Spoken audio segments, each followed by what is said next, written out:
Okay, good afternoon, everyone. If are we gonna have our cameras on or we're gonna leave it without? Or for those of you who can, go ahead and put your video. All right, I see Ricardo. Hello, Ricardo. Hello, Justine. And it's okay if you're eating. Nobody judges here, right? So, um, okay, well, just a brief introduction. I was born and raised in Texas, and I worked for um, right after high school. I went to the University of Texas, got my bachelor's and master's degree in communication and business communication. And then I worked for DirecTV, a satellite company, right? Satellite television for a few years. Then came out to California in 2002. So for the past 20 years, I've been in California in human resources, safety, insurance, and consulting. For I've done so many different classes throughout the years, but what we're going to go over is today is, of course, bridging what's known as the generational gap. We're living in a time, sometimes it's part of the economy, another part is, I think that's one of the major ones, but we used to have about two generations working together, like let's say in the 40s, 50s.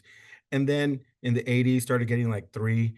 And in some cases now, there are some workplaces that have up to four generations working together. And so depending on what industry you're in, I'm sure you noticed that, right? And so sometimes you'll have like the young college kid that's now the supervisor, but they're supervising a 40 plus year old employee, right? So that offers some challenges. And then sometimes you'll have a 40 plus or 50 plus employee that is managing 20 somethings. So that's also a challenge, right? Because it's like, okay, how do I get to these kids? How do I reach the kids, right? So, um, what I wanted to start off with is if we can share, if Celia, you can share the screen on, let's see, with the first part, right? We're in the generation gap. We're going to talk about differentiation between the generation gaps or generations, but also common ground. Okay, so if we go to that first module right there, right? Okay, so before we get into it, okay, life experience. Now, um, every generation right now, we're at a different. I guess they have a sociologists have a different label for us, right? So if you look at this next handout that we have, it talks about different generations, and we have the baby boomers, Gen X, Gen Y, and Gen Z, right? So these are the main generational um, groups. So Celia, if you could please share the handout.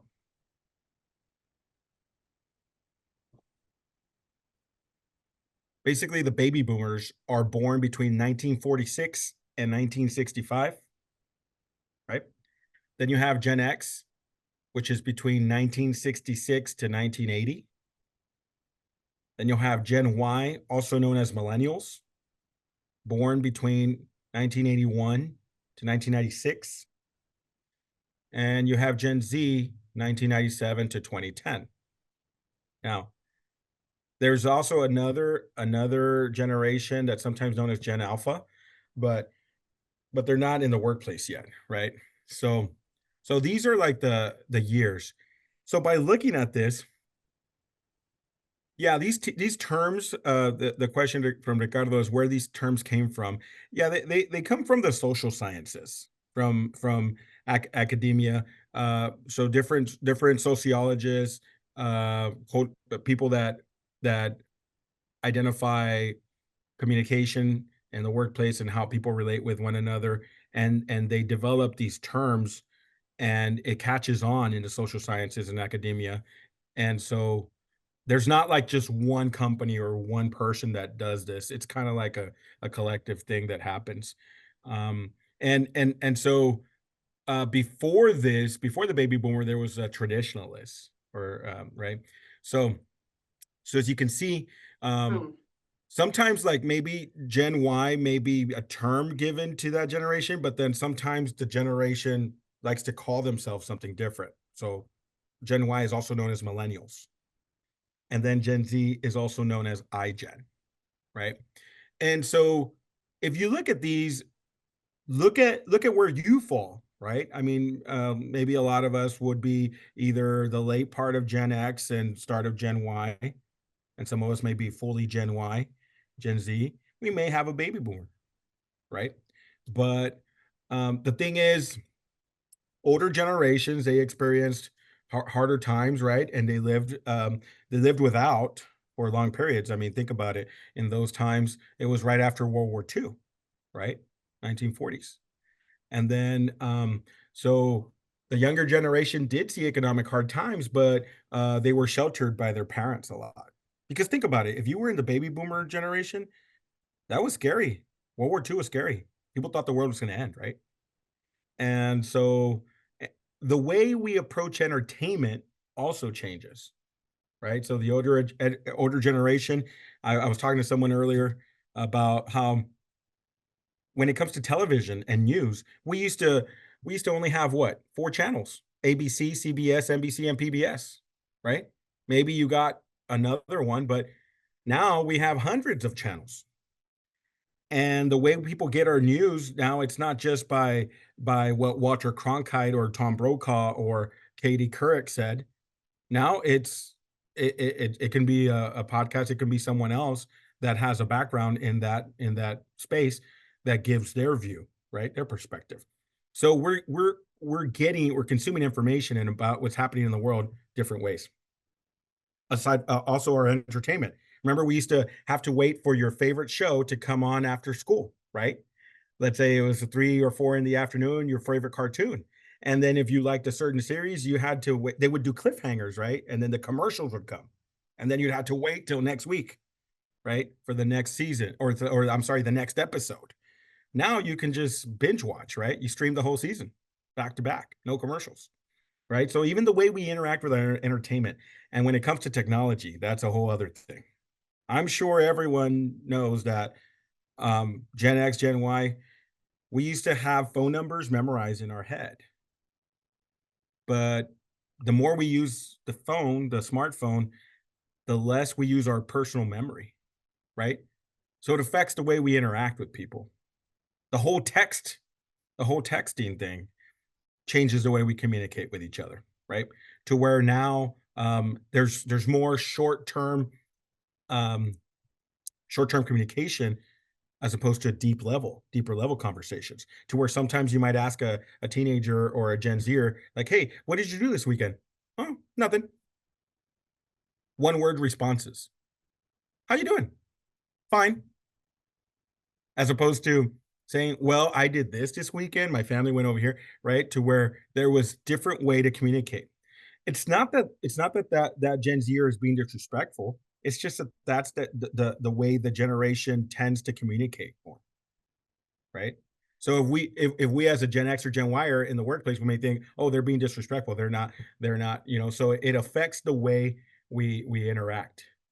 So so the first thing we should understand is we're in a certain generation and there are certain things that are trends among our generation. And it doesn't mean that everybody's like that. It just means that a great majority of people from that generation interact differently.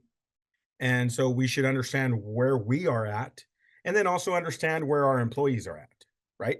Because then the first thing is to understand the differences, but then find common ground. And once you find common ground, then you get into the better communication style. So let's go into the next slide. So yeah, if you could put the differentiations.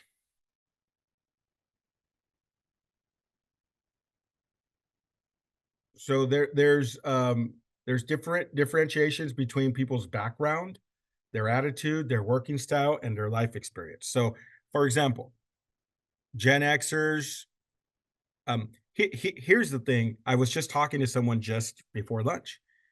They were getting a job offer, and they were thinking about, well, I really want to work with this company for many years. And I said, well, that's and he's in his 20s. He's in his late 20s. But I said, "Wow, okay, well, that's good because not too many, Gen Zers or Gen Yers tend to have that, right? It's okay to jump to get more money somewhere else."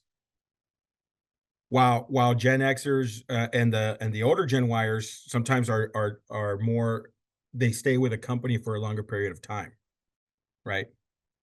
So there's more loyalty, let's say, to the organization, while the Gen Zers have more loyalty to their self and their family and or their individual family, right? When it comes to approaching work,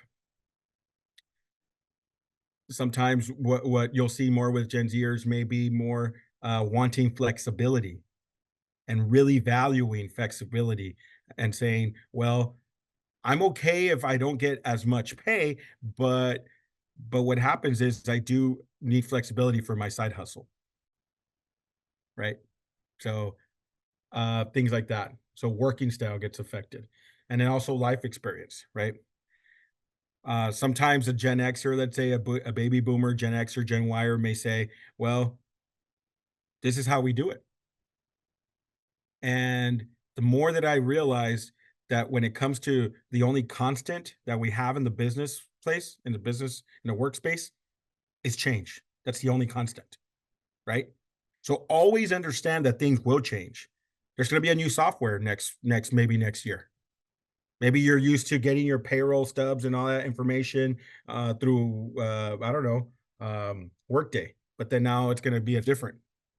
Maybe your email used to be MSN or Gmail, and then now it's Outlook, or maybe you use Salesforce or some other CRM, right? So the only constant thing in today's workplace is that there's going to be change, right? Now, a lot of times Gen Zers are tend the younger generation tends to be okay with that because in everything they do, whether it be videos that they're watching on YouTube, whether it's TV and they're streaming something, all that is they're used to so much change, right? And so that affects their working style. And so when it comes to background, the background, it's important that whenever you're communicating with anybody, you understand what their background is, right? And um, so the traditionalists or before baby boomers, they had very little exposure to computers or even need. Boomers sometimes can struggle with technology. Boomers tend to use technology only when it's needed, right? Um, so so then that's another thing that affects background. On the other hand, Generation X and Gen Y, they grew up with technology. I mean, I remember there used to be these sayings that you're over 20 or whatever if you still remember when you had to get up to change the channel on the television, or now it's probably over 40. Right? People used to go up and just turn to get the channel as opposed to a remote. Phones, remember, they were not as popular, and the use of phones, but Gen X and Gen Y and Gen Z have always had phones, right? And so the use or non-use of technology actually can create in the Gen Y or Gen Z, or maybe there it's easier for them to find a way. If they're bored, they'll just go straight to a television or a screen, right?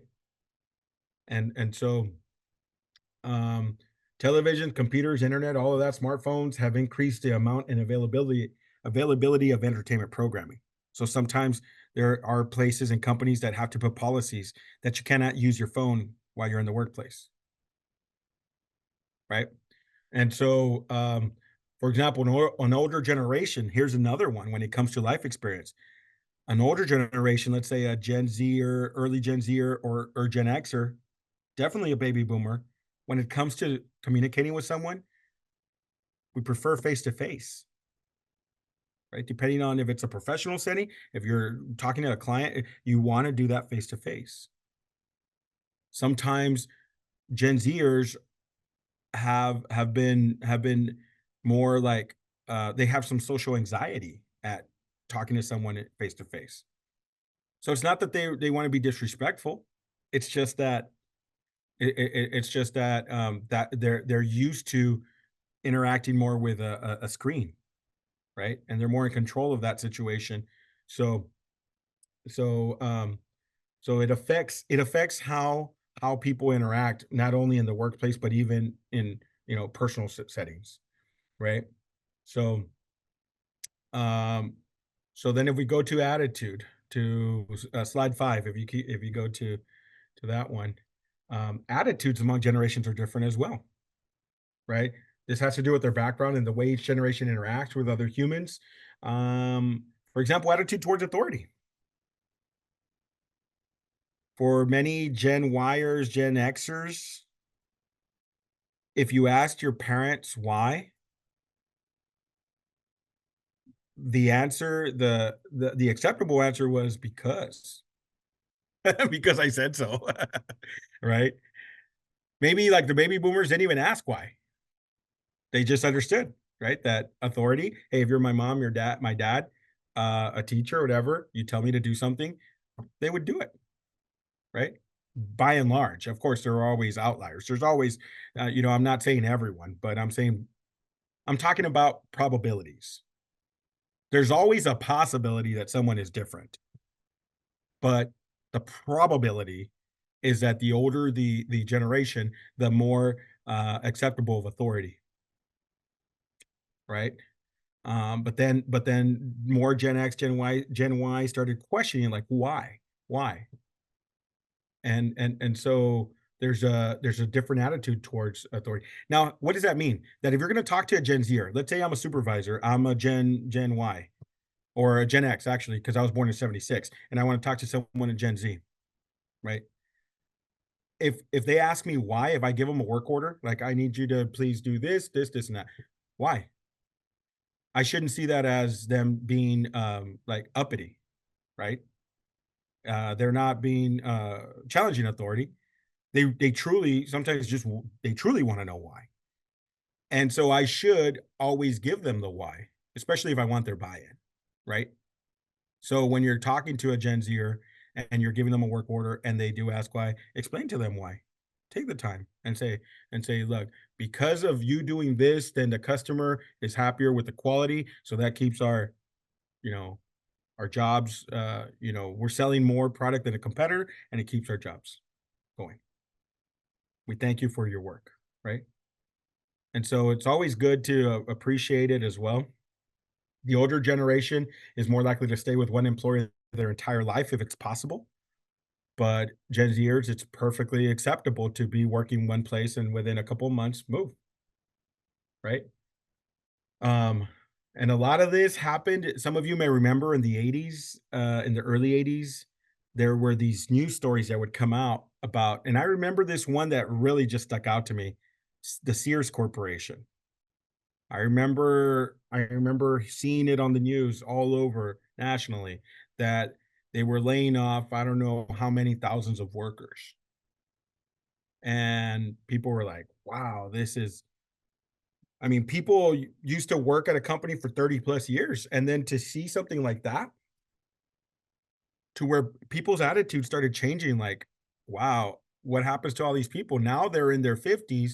And then to try to work at another company, it's going to be hard for them to get the same position. They're probably going to have to start from the bottom up again. And so what started happening is a lot of employees started saying, well, you know what? I would like to be with a company, but companies do layoffs all the time. So my loyalty has to be to myself and my family, right? So these are some of the things that changed nationally and kind of changed throughout the years because the bigger companies were and more employees they had, and then it came out on the news, all these things. Then what would happen is then people would then start changing their attitudes toward it. So one could say younger generations are not as loyal, but it's because they may have seen what happened to their parents, right? That wanted to work for a company for so long and then they got laid off.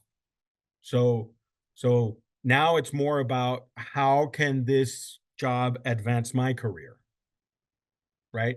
So if you're talking to a Gen Zer and you want to get them for a certain position, then you want to always upsell the advancement opportunities. Be ready to answer that if they're asking you. Like, okay, well, what is the career path if I'm here for 5 or 10 years? What is the possibility to move up? Because if you're an organization that only wants to hire them and keep them in that position for a long time, then they're probably not going to be the good job fit for you. You might need them right now, but then they might bail on you because there is no upward mobility, right? So so so that's another thing to keep in mind. If you go to work style, the next one, the next one, Celia, the next slide. Yeah, working style. As we learn about background and attitudes, also we see a pattern to where the younger generation wants more flexible hours. And if things have been always done a certain way, they're more open to make changes. And you know what? One as a business owner or as a supervisor, there's a very important concept that is important in communication when you're management, which is the concept of equifinality.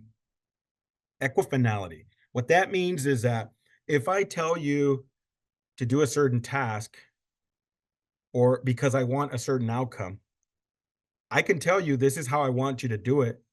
But if you're able to do it a different way and maybe do it faster, more efficiently, cheaper, whatever, that's equifinality because you ended up going a different path than what I said, but you still made it to the goal. And if one's a Gen Xer, Gen Yer, and say, well, I want you to do it this way, but hey, if you can do it faster or better, then right. So it's not about me. Just I'm the authority telling you to do it.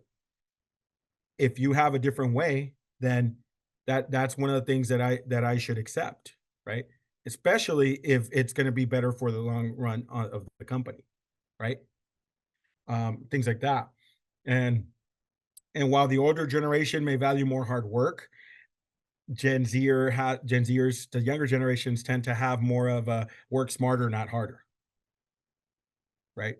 If they can do it faster, if they can use, for example, doing accounts payable or accounts receivable, but then they create a spreadsheet that makes it a lot faster and then has formulas in it. So that way you don't have to do all the calculations. You just do have formulas that do it for you when you're dealing with a lot of data. Then if it can save you more time, then why not do that? Right. And so also the other thing is motivation. Okay. Um, the older generation tends to value more a stable work environment where conformity is valued, but the younger generation wants to be motivated by a more achievement, right? And competition. That may be threatening to an older generation, right? Sometimes there are people that say, "Hey, don't do it too fast because they're going to expect more from us." I mean, this used to take us a whole week, and you can do it in a day. It's like, "Hey, slow down, youngster," right? I mean, so sometimes that might happen when the right thing for your entire organization or company really should be adopt that, again, think equifinality. How can I do this faster, cheaper? What's better for the company or the customer? And then as an older generation, then I should adapt, right? Because then I could use that time for something else, right? So so that's another way that generations approach right things. So here's a case study. So let's go to the next slide. And before we go into that, are there any questions so far of what we've covered? Questions or comments? There's a few comments in the chat, Rick. Oh, okay. Sorry. Okay, here I see it. Okay. I see flexibility with more pay. Gen Zs want a part-time job with full-time. Right? Yeah. Yeah.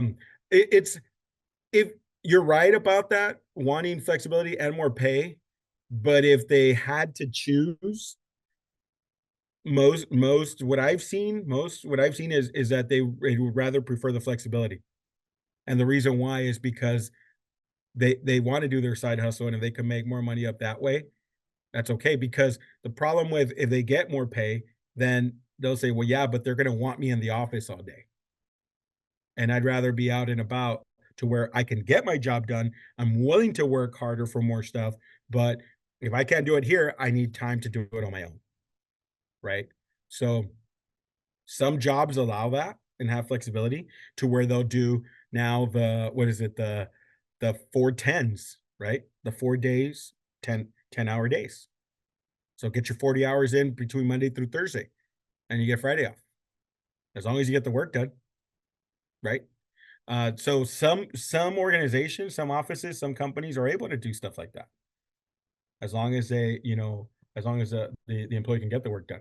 So if we go to this case study, so Chris rushed to his meeting. He looked at his watch and realized that he only had 5 minutes to spare. On the way to the meeting room, so I'm gonna read a little bit more and then let's think about it. So on the way to the meeting room, Chris overheard someone speaking in frustrated tones under their breath.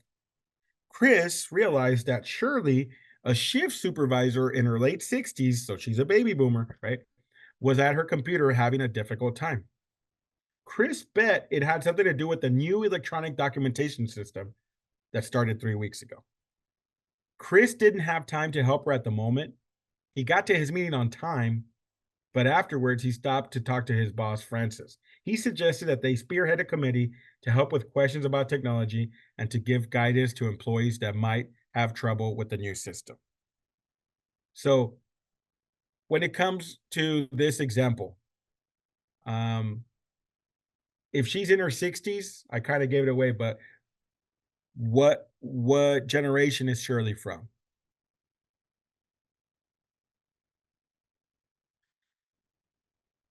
She could be between kind of baby boomer and Gen X, like the late part of baby boomer, right? Early part of Gen X. And Chris, it doesn't say his age, but he has more I guess he has more knowledge and hands-on with the computer, right? So with the software system. So this is an example of him recognizing that they are different generations. Shirley and him are different generations, but he wants to help her cope with that and with the difficulty to change, right? And so every company has some sort of example of a new system being in place. I'm sure that if I asked you, have you had any change to your HRIS system, to your email system, or to your customer CRM system in the past year? Has anybody had any change with any other software that they use? See, Ricardo, Justin, Leticia,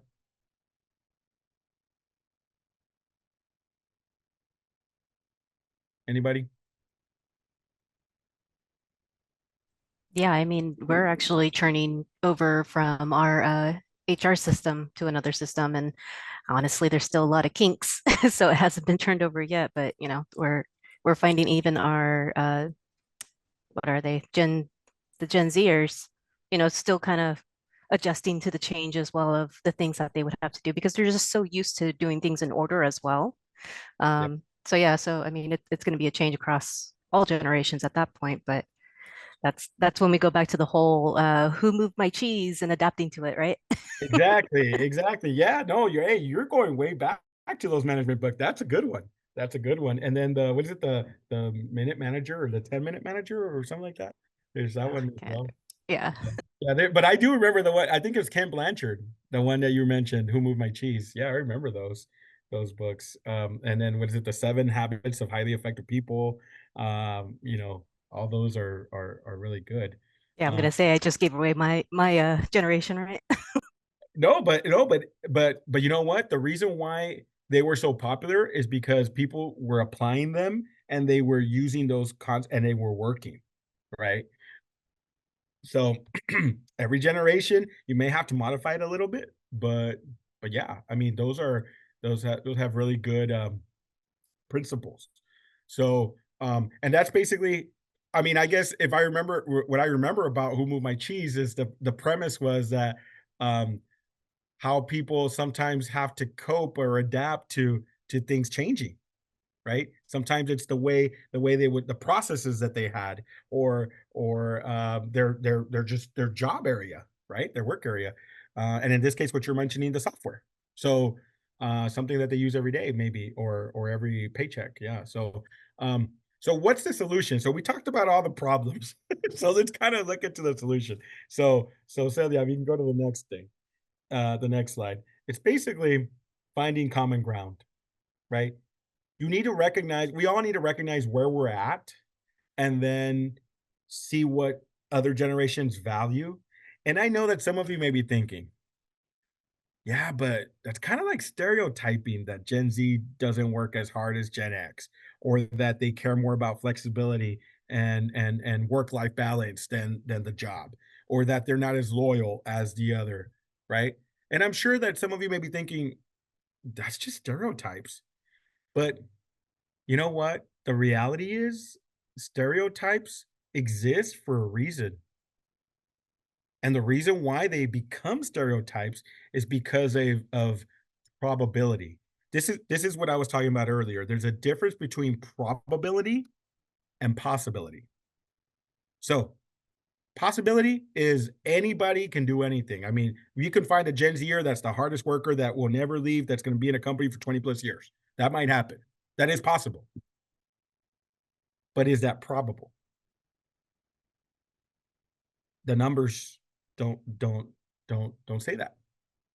A lot of Gen Zers will change. A lot of Gen Zers want work-life balance more than just hard work.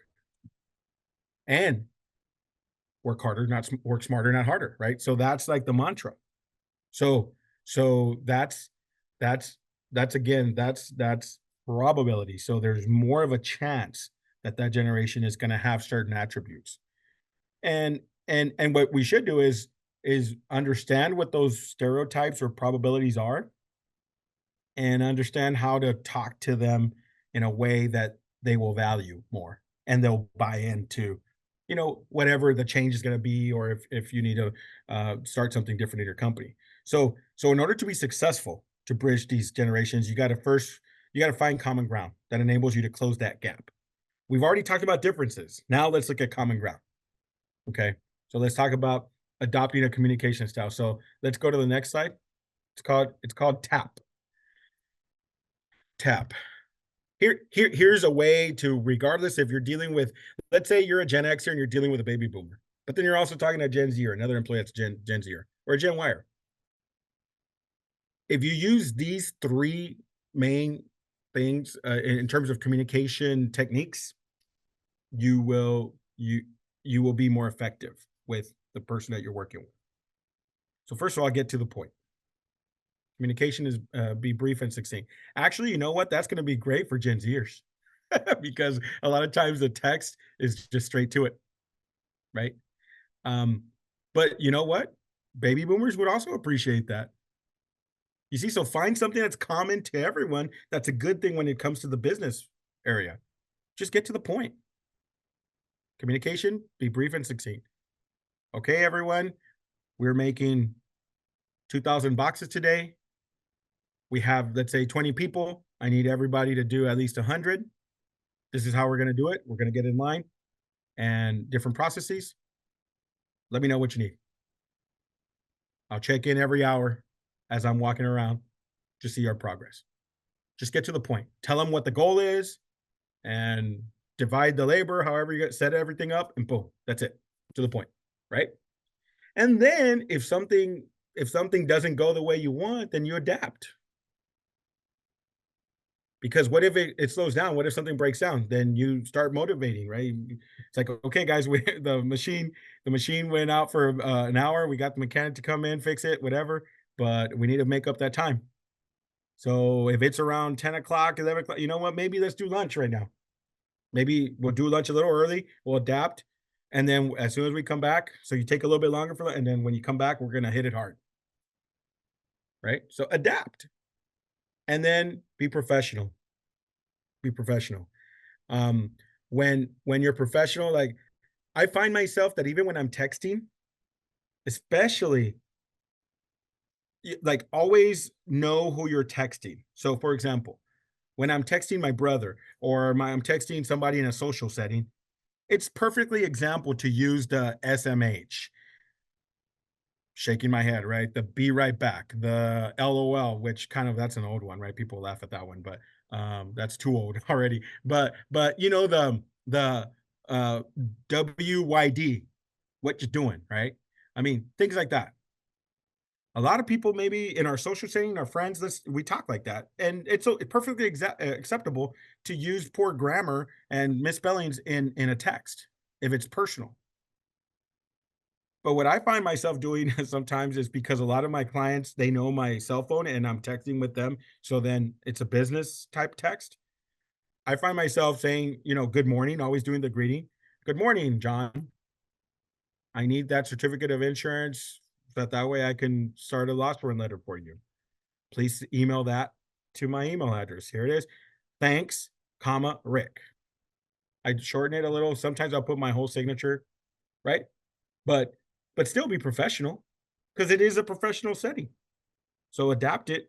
Um, but Gen Zers, what you're doing is you're teaching a Gen Zer that if it's a business text, hey, you should, they might see it as like, wow, this is everything. You're doing the greeting and then the salutation at the end. Why do you even put your name if I already know it's from you? But still, that's more just professional to always call the person by their name, right?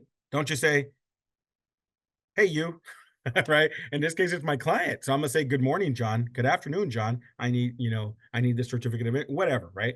So, and avoid jargon. So, like we were talking about, the be right back, the what you're doing, the all those. It's like, no, just and use proper spelling, right? Especially if it's a business type text. When in doubt, communicate professionally. Okay. So this is a communication style in business, no matter if you're an academic organization, you're a nonprofit, you are a for-profit organization. If your communication style is to the point, you adapt to change and you're professional, doesn't matter. I mean, a baby boomer can appreciate that, a Gen X or Gen Y, Gen Z, it's pretty much common ground of a good communication style in business. Okay. So um also, some people, what they like to do is, if you go to the next one, some people create affinity groups or groups of common interests, maybe hobbies, or they have a work newsletter group or the professional book club. Sometimes they do community outreach. They say, "Hey, we're going to partner up with whatever Goodwill, or we're going to partner up with the Red Cross or United Way of our community, right? And we're gonna, and you invite everybody. You invite the Boomers, the Gen Xers, Gen Yers, Gen Zers. There's something for everyone, and then you're doing corporate citizenship, right? So it's a company representing or the employees representing the company and being out there doing something that's not work related, right? And what that does is that lends itself to, oh, so I didn't know yet you were married, or I didn't know that you had this or this dog or this and that, or you had these hobbies. And so when people start hanging out outside of work, when it comes to those type of situations, they start appreciating more about each other, right? And then the another way, if you go to the next one, is to share common knowledge or share knowledge. So what if there's a new Gen Zer that's just starting the job, and because I've been doing it for 10, 15 years, I know shortcuts. As long as they're safe, right? As long as I'm not compromising safety, then I should show them the shortcuts and say, hey, you know what? You'll save time like this. It's a lot easier. You're going to make less mistakes if you do this, right? Share knowledge and then have focus groups to resolve an issue. Sometimes companies have an employee newsletter or they have like an anonymous box suggestions. They kind of put it near the HR office and then just say, hey, if you have any questions, comments, or any concerns, boom, it can be anonymous. Or you can call a telephone line, right? A certain line. so, so, so the best way to kind of like find common ground is do tap right? Which is get to the point, adapt, and be professional in your communication style, right? Then also, if you want, you can create an affinity group. Oh, Sadia added it to the chat. So that um the tap points. And then you can create an affinity group and then also share knowledge, right? Because everybody has you'd be surprised what you can learn from each generation. So the baby boomer doesn't always have all the answers. And the Gen Zer needs to also understand that hey, there is no substitute for experience, right? So you can be successful, but maybe you make a lot of money, but if you don't have the proper experience, then you might lose that money, right? And then the baby boomer Gen Xer tends to value more hard work. But if there's a faster way of doing it, as long as you don't compromise safety or any of the important things to the company, then yeah, maybe we should look at it a different way and work harder or work smarter in those cases. So yeah. So to finalize, there's if you go to the last one said, yeah, there's a case study. It says Melissa sat down at her computer and she noticed an email from her coworker Greg. Greg was an employee who had been with the company for 25 years. He had expressed frustration with email, but lately Greg was reaching out to employees using the computer instead of just face to face contact. She emailed him back, remembering the tap method for communicating. So, what did she do? She used the tap, get to the point, adapt, and professional. So she said, "Hi, Greg. Thank you for emailing me so quickly. I will address the issue by contacting support services within the next 24 hours." So she got to the point.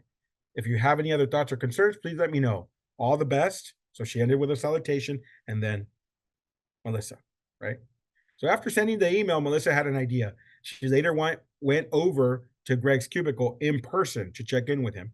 So not only did she do the tap, but she also went face to face. Greg appreciated the face to face talk, and Melissa noticed that when she met him halfway, he was more willing to use email and texting to communicate with her. You see, so that's an example of, let's say, a Gen Zer or a Gen Yer communicating with a baby boomer and meeting them halfway, but finding common ground, doing things that any generation would appreciate, which is get to the point, right? Adapt, and then be professional whenever you are addressing each other, right? So what it does for the older people or the baby boomers is it shows them respect. What it does for the Gen Zers is it shows them professionalism. That way they learn how to interact like that in the workplace. So